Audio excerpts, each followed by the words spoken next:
Donc cette vidéo pour montrer comment configurer un billet ou une passe de saison. Donc la première chose que l'on fait, c'est qu'on peut ici dans la partie séance, on peut gérer les restrictions d'accès. Donc ici je peux dire qu'un billet n'a pas droit d'être utilisé du dimanche au samedi. Donc il suffit que je dise ici par exemple juste le week-end. C'est pas utilisable jusqu'à 13h. Ben ici, c'est mis 13h15.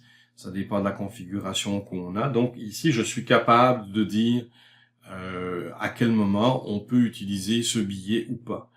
J'ai aussi la possibilité de créer des restrictions de vente. À quel moment est-ce qu'on peut vendre et à quel moment on peut pas vendre. Donc, admettons, mon billet ici, je peux pas le vendre jusqu'à 12h15, par exemple. Donc, ça, et je peux le faire pour chacune des journées. Je peux dire aussi que ça ne serait pas vendable plus tard non plus. Donc, ça, c'est toutes les restrictions que l'on a. On peut aussi donner les droits d'accès. Donc, ce billet-ci va donner droit aux remontées mécaniques, mais on a aussi accès au chalet. Et chacun des tourniquets, on va dire à quelle activité il est relié.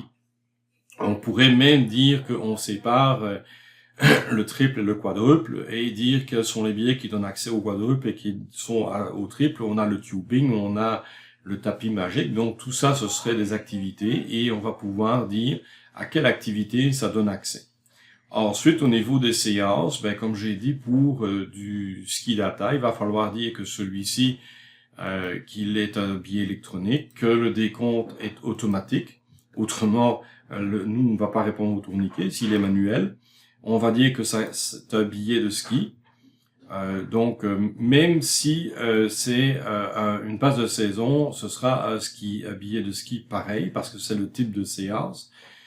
Créer service, et ensuite ici, on va pouvoir dire, par exemple, le 13h, pour celui qui est valable pour 1 heure, validité durée 60 minutes. Donc, je dirais ici que ce serait valable pour 60 minutes, donc pour 1 heure. Donc, voici la façon de configurer les produits par rapport à SkiData. Il n'y a rien d'autre à faire, il n'y a rien à configurer dans SkiData en tant que tel.